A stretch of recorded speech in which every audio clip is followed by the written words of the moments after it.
Hi friends, R4iലേക്ക് എല്ലാവർക്കും സ്വാഗതം. Festival of lights എന്നറിയപ്പെടുന്ന ദീപാവലി ദിനത്തിൽ മൊത്തം സ്റ്റോക്ക് മാർക്കറ്റ് അവധിയായിരിക്കുമ്പോൾ 1 മണിക്കൂർ മാത്രം നീളുന്ന സ്പെഷ്യൽ ട്രേഡിംഗ് അനുവദിക്കുന്ന ഒരു ട്രഡീഷൻ ഉണ്ട്.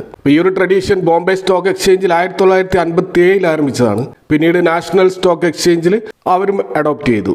ഇന്ത്യയുടെ കൾച്ചറും അതുപോലെ ഇന്ത്യയുടെ ബിസിനസ് ട്രഡീഷനും വളരെയധികം വേരിറങ്ങി നിൽക്കുന്ന ഒരു ട്രഡീഷനാണ്. പ്രത്യേകിച്ച് ഗുജറാത്തി മാർവാടി കമ്മ്യൂണിറ്റീസിലാണ് ഇത് പ്രധാനമായിട്ടുള്ളത്. അപ്പോൾ സമ്പത്ത് എന്ന് പറയുന്ന പുതിയ ഫൈനാൻഷ്യൽ ഇയർ ആരംഭിക്കുന്നത് ഈ ഒരു ഡേയിലാണ്. അപ്പോൾ അതുകൊണ്ട് തന്നെ പുതിയ പർച്ചേസുകൾ, അത് നമ്മുടെ സ്റ്റോക്ക് മാർക്കറ്റുമായിട്ട് ബന്ധപ്പെട്ടവരാണ് പുതിയ സ്റ്റോക്കുകൾ വാങ്ങുന്നത്. ഈ ഒരു ഡേറ്റിൽ ഒരു പോസിറ്റീവ് സ്റ്റാർട്ടായിട്ടാണ് കാണുന്നത്. നമ്മൾ വിഷുവിനൊക്കെ വിഷുക്കൈനീട്ട് എന്ന് പറയുന്നത് പോലെയുള്ള ഒരു കീഴ്വഴക്കമാണിത്. അപ്പോൾ ഈ ദിവസം സാധാരണഗതിയിൽ ഷോർട്ട് ടേം ട്രേഡിന് വേണ്ടിയിട്ട് എല്ലാ ആളുകളും വാങ്ങിക്കുക. കുറച്ചുകൂടി ലോങ് ടേം ഇൻവെസ്റ്റ്മെൻ്റ് ആണ് അവർ ഉദ്ദേശിക്കുന്നത്.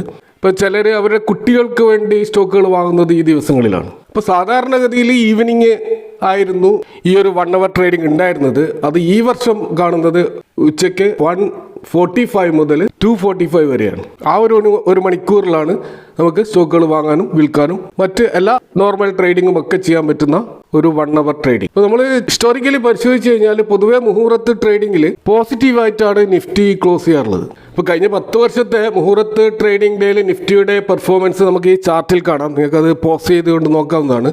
അവിടെ 2 വർഷങ്ങളിൽ മാത്രമാണ് റെഡിൽ നിഫ്റ്റി ക്ലോസ് ചെയ്തത്. 2016 2017 അത്തരത്തിൽ റെഡിൽ ക്ലോസ് ചെയ്തത്. ബാക്കി വർഷങ്ങളിലൊക്കെ ഗ്രീനിലാണ് നിഫ്റ്റി ക്ലോസ് ചെയ്തത്.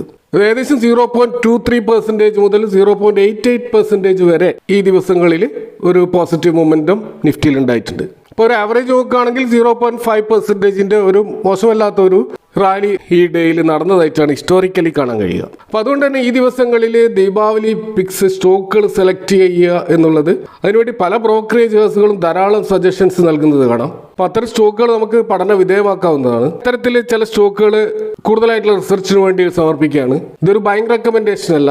അപ്പോൾ പൊതുവെ ഈ ദിവാലി ദിനത്തിൽ സ്റ്റോക്കുകൾ 1 ഇയർ ടൈം ഫ്രെയിമിൽ ഏറ്റവും മിനിമം ഇൻവെസ്റ്റ്മെൻറ്റ് ചെയ്യാൻ ഉദ്ദേശിച്ചിട്ടാണ് ആളുകൾ വാങ്ങിക്കാറുള്ളത്. അതുകൊണ്ട് തന്നെ നമ്മൾ സ്റ്റോക്ക് സെലക്ഷൻ നടത്തുമ്പോൾ ആ ഒരു ടൈം ഫ്രെയിം ഉദ്ദേശിച്ചുകൊണ്ടായിരിക്കണം സ്റ്റോക്കുകളിൽ പഠനം നടത്തേണ്ടത്. അപ്പോൾ ഇവിടെ ആദ്യം ഒരു സ്റ്റോക്ക് നമ്മൾ കാണുന്നത് SBI ആണ്. അപ്പോൾ SBIയുടെ ലോൺ ഗ്രോത്ത്, അത് കോർപ്പറേറ്റ് മേഖലയിലായാലും റീറ്റെയിൽ മേഖലയിലായാലും വളരെ ഹെൽത്തി ആയിട്ട് വർദ്ധിക്കുന്നതായിട്ടാണ് നമ്മൾ കാണുന്നത്. അതുപോലെ അവരുടെ NPAയും ഗ്രോസ് NPA ഒക്കെ കുറഞ്ഞു വരുന്നുണ്ട്. ആ അസറ്റ് ക്വാളിറ്റിയും വളരെ ഇമ്പ്രൂവ് ആയിട്ടുണ്ട്. കൂടാതെ നെറ്റ് ഇൻട്രസ്റ്റ് മാർജിനും വളരെ സ്റ്റാബിളാണ്.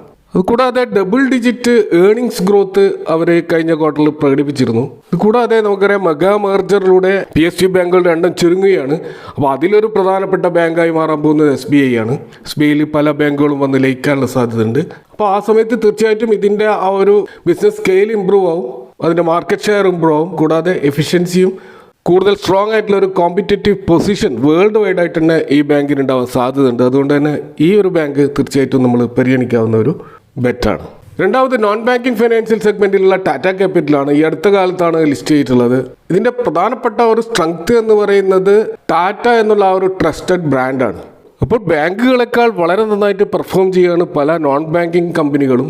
അതുകൊണ്ട് തന്നെ ഗവൺമെൻറ് ഇത്തരം നോൺ ബാങ്കിങ് ഫിനാൻസ് കമ്പനികളെ യൂണിവേഴ്സൽ ബാങ്കായിട്ട് മാറ്റാനുള്ള ശ്രമങ്ങളും ഭാവിയിൽ നടത്തിയേക്കാം. അപ്പോൾ ഈ അടുത്ത കാലത്ത് ടാറ്റ ക്യാപിറ്റൽ IPO വന്നതോടുകൂടി അതിൻ്റെ ആ ഒരു ബാലൻസ് ഷീറ്റ് വളരെയധികം സ്ട്രോങ് ആയിട്ടുണ്ട്. അത് ഫ്യൂച്ചർ എക്സ്പാൻഷന് വേണ്ടി അവർക്ക് വലിയ തോതിലുള്ള ഫണ്ട് റേസ് ചെയ്യാൻ സഹായിച്ചിട്ടുണ്ട്. അപ്പോൾ അതുകൊണ്ട് തന്നെ ഇതിൻ്റെ ഒരു ലോങ് ടേം സ്റ്റോറി കുറച്ച് സോളിഡ് ആയിരിക്കുമെന്ന് തന്നെയാണ് മനസ്സിലാക്കാൻ കഴിയുന്നത്. മറ്റൊരു സ്റ്റോക്ക് കല്യാൺ ജ്വല്ലേഴ്സ് ആണ്. കഴിഞ്ഞ 3 ഡെക്കേഡിൽ ഗോൾഡ് ജ്വല്ലറി വ്യാപാര രംഗത്തുള്ള കല്യാൺ ജ്വല്ലേഴ്സ്, അതിന് ഇപ്പോൾ ഇന്ത്യൻ മാർക്കറ്റിൽ ഏകദേശം 7% ഒരു മാർക്കറ്റ് ഷെയറാണ് ഈ ഒരു മേഖലയിലുള്ളത്. 2025 ജൂൺ വരെയുള്ള ഒരു കണക്കനുസരിച്ച് 368 സ്റ്റോറുകളും അതിൽ 38 ഓവർസീസ് സ്റ്റോറുകളും അതിൽ 287 കല്യാൺ ജ്വല്ലറികളും 81 കാൻഡിയർ സ്റ്റോറുകളും. ഇപ്പോൾ ടോട്ടൽ 8,83,200 സ്ക്വയർ ഫീറ്റ് വലുപ്പത്തിലുള്ള ഒരു സ്പേസാണ് ഓവറോൾ കല്യാൺ ജ്വല്ലേഴ്സിന് ഉള്ളത്. ഇപ്പോൾ കഴിഞ്ഞ ക്വാർട്ടറിൽ അവർ 15ഓളം പുതിയ കല്യാൺ ഷോറൂംസ് തുറന്നിട്ടുണ്ട്. അതിൽ 2 മിഡിൽ ഈസ്റ്റിലാണ്, 15 കാൻഡിയർ സ്റ്റോർ ഔട്ട്ലെറ്റുകളും ഉണ്ട്. ഇപ്പോൾ 446 കല്യാൺ ജ്വല്ലേഴ്സും 46 മിഡിൽ ഈസ്റ്റ് കല്യാൺ ജ്വല്ലേഴ്സും 333ഓളം കാൻഡിയർ സ്റ്റോറുകളും 471 ഫ്രാഞ്ചൈസി മോഡൽ ഷോറൂംസും അടക്കം ഉള്ള ഒരു വലിയൊരു പ്ലാനാണ് 2027 കല്യാൺ ജ്വല്ലേഴ്സ് മുന്നോട്ട് വെക്കുന്നത്. അപ്പോൾ അതുകൊണ്ട് തന്നെ ഇതിന് തീർച്ചയായിട്ടും ഒരു ഗ്രോത്ത് പൊട്ടൻഷ്യൽ ഉണ്ട്. അതുകൊണ്ട് ഈ സ്റ്റോക്കും നമുക്ക് പഠന വിധേയമാക്കാവുന്നതാണ്. മറ്റൊരു സ്റ്റോക്ക് ഈ അടുത്ത് ലിസ്റ്റ് ചെയ്യപ്പെട്ടുള്ള ട്രാവൽ ഫുഡ് സർവീസസ് ലിമിറ്റഡ് ആണ്.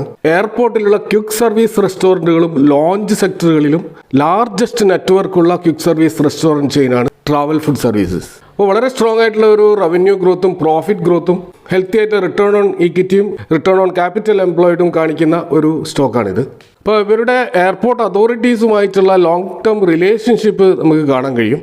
കൂടാതെ ഇവർക്ക് ഇൻ്റർനാഷണൽ എക്സ്പാൻഷൻ പ്ലാൻസും അവരുടെ ഗൈഡൻസിൽ കാണാൻ കഴിയും. അപ്പോൾ വർഷങ്ങളായുള്ള ഒരു എക്സ്പീരിയൻസിൽ നിന്നും ഒരു ഡീപ്പായിട്ടുള്ള ഒരു ഓപ്പറേഷണൽ എക്സ്പേർട്ടൈസ് ഇവർക്കുണ്ട്. ഇപ്പോൾ എയർപോർട്ടിൻ്റെ ആ ഒരു കോംപ്ലക്സ് ആയിട്ടുള്ള വളരെ സെക്യൂർ ആയിട്ടുള്ള ആ ഒരു എൻവയറമെൻറ്റിൽ ഇവർക്ക് ഒരു കോമ്പറ്റേറ്റീവ് അഡ്വാൻറ്റേജ് നമുക്ക് അവരുടെ ഓപ്പറേഷനിൽ കാണാൻ കഴിയും. അപ്പോൾ ഇൻഡസ്ട്രി PEയേക്കാൾ താഴെയാണ് ഈ ഒരു ട്രാവൽ ഫുഡ് സർവീസസിൻ്റെ PE നമുക്ക് കാണാൻ കഴിയുക.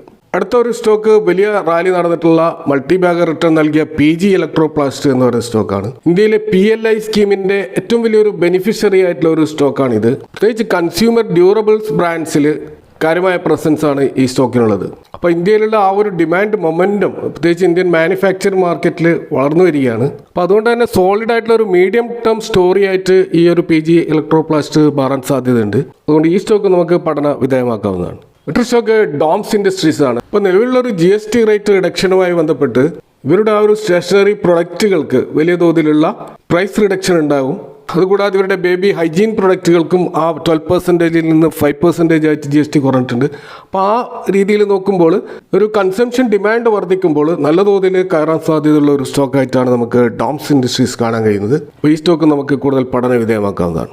മറ്റൊരു സ്റ്റോക്ക് ജെയിൻ റിസോഴ്സ് റീസൈക്ലിംഗ് എന്ന് പറയുന്ന സ്റ്റോക്കാണ്. അപ്പോൾ ഈ അടുത്ത കാലത്ത് ലിസ്റ്റ് ചെയ്യപ്പെട്ടുള്ള ഈ സ്റ്റോക്ക് റീസൈക്ലിംഗ് ഇൻഡസ്ട്രിയിലെ ഒരു പ്രധാന പ്ലെയറായി മാറാൻ പോകുന്ന ഒരു സ്റ്റോക്കായിട്ടാണ് കാണാൻ കഴിയുന്നത്.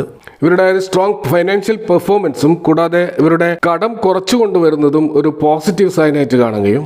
അപ്പോൾ ഒരു ന്യൂലി ലിസ്റ്റഡ് സ്റ്റോക്ക് എന്നുള്ള നിലയിലുള്ള ഒരു റിസ്ക് സ്റ്റോക്കിലുണ്ടെങ്കിലും ഇതിൻ്റെ ആ ഒരു ഫ്യൂച്ചർ സാധ്യത വളരെ കൂടുതലാണെന്ന് കാണാം. മറ്റൊരു സ്റ്റോക്ക് ശക്തി പമ്പ്സ് ആണ്. ഇപ്പോൾ PM കുസും സ്കീമിൽ ഏകദേശം 25% മാർക്കറ്റ് ഷെയറുള്ള ഈ സോളാർ പമ്പ് ആൻഡ് മോട്ടോർ സെഗ്മെൻറ്റിൽ വർക്ക് ചെയ്യുന്ന ഈ ഒരു സ്റ്റോക്ക് ഏകദേശം 100ഓളം രാജ്യങ്ങളിൽ ഇവർ ഈ സോളാർ പമ്പുകൾ എക്സ്പോർട്ട് ചെയ്യുന്നുണ്ട്.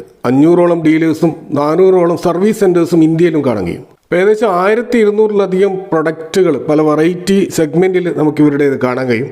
ഇവിടെ 1350 കോടിയുടെ ഒരു ഓർഡർ ബുക്കും അതുപോലെ 1700 കോടിയുള്ള ഒരു കാപ്പെക്സ് പ്ലാനും ഇവരുടേത് പ്രത്യേകിച്ച് പമ്പ് EV അതുപോലെ സോളാർ എക്സ്പാൻഷന് വേണ്ടിയിട്ട് ഇവർ മാറ്റി വെച്ചിട്ടുണ്ട്. ഇപ്പോൾ കമ്പനി അവരുടെ ഗൈഡൻസിൽ പറയുന്ന ഒരു ടാർഗറ്റ് 25 മുതൽ 30% ഒരു റവന്യൂ ഗ്രോത്താണ് FY26 പ്രതീക്ഷിക്കുന്നത്. അപ്പോൾ അത് അടുത്ത 3-4 വർഷങ്ങളോളം സസ്റ്റെയിൻ ചെയ്യുമെന്നും അവർ അവകാശപ്പെടുന്നുണ്ട്. അപ്പോൾ അതുകൊണ്ട് തന്നെ ഈ സ്റ്റോക്ക് നമുക്ക് കൂടുതൽ പഠന വിധേയമാക്കാവുന്നതാണ്. മറ്റൊരു സ്റ്റോക്ക് MSTC ആണ്.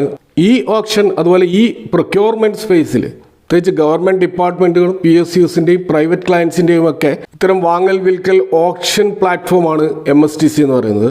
അവിടെ scrap, minerals, coals, surplus asset sales, large സ്കെയിലുള്ള ഒരു ഹൈ വാല്യൂ ട്രാൻസാക്ഷൻസ് ഇവരുടെ ഒരു പ്ലാറ്റ്ഫോം വഴി ഓപ്ഷൻ വഴി നടക്കുന്നുണ്ട്. അപ്പോൾ ഈ സ്റ്റോക്കിൽ ഒരു 26% ഒരു അപ്സൈഡ് മൂവാണ് അടുത്ത ഒരു വർഷം പ്രതീക്ഷിക്കുന്നത്. ഈ സ്റ്റോക്ക് നമുക്ക് തീർച്ചയായിട്ടും കൂടുതൽ പഠന വിധേയമാക്കാവുന്നതാണ്. ഏറ്റവും അവസാനമായിട്ട് ഉള്ള സ്റ്റോക്ക് ഡോക്ടർ അഗർവാൾ ഐ ഹോസ്പിറ്റലിലാണ്. ഇത് ഐ കെയർ സർവീസ് രംഗത്തുള്ള ഒരു ലാർജസ്റ്റ് കമ്പനിയാണ്. ഏകദേശം ഇന്ത്യയിൽ 25% മാർക്കറ്റ് ഷെയറാണ് ഇവർക്ക് ഈ ഒരു മേഖലയിലുള്ളത്. അപ്പോൾ ഇവരുടെ ഒരു സ്ട്രോങ് റവന്യൂ ഗ്രോത്തും അതുകൂടാതെ ക്വാർട്ടർലി നെറ്റ് പ്രോഫിറ്റും ഇൻക്രീസായി വന്നുകൊണ്ടിരിക്കുകയാണ്. കഴിഞ്ഞ 2 ക്വാർട്ടറിൽ അങ്ങനെയാണ് കാണുന്നത്.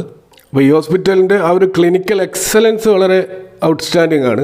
വലിയൊരു ടീം ഓഫ് ഡോക്ടേഴ്സും കൂടാതെ അഡ്വാൻസ്ഡ് ടെക്നോളജിയും ഉപയോഗിച്ചുകൊണ്ട് ഐ കെയർ സർവീസ് രംഗത്തുള്ള ഒരു കമ്പനിയാണ് doctor Agarwal's eye care service. അപ്പോൾ ഈ സ്റ്റോക്കുകളൊക്കെ നിങ്ങളുടെ കൂടുതൽ റിസർച്ചിന് വേണ്ടി വിടുകയാണ്. സ്റ്റോക്കുകളുമായി ബന്ധപ്പെട്ടുള്ള നിങ്ങളുടെ അഭിപ്രായങ്ങളും കമൻറ്റുകളും അറിയിക്കാം. Thanks for watching. See you next time with another video.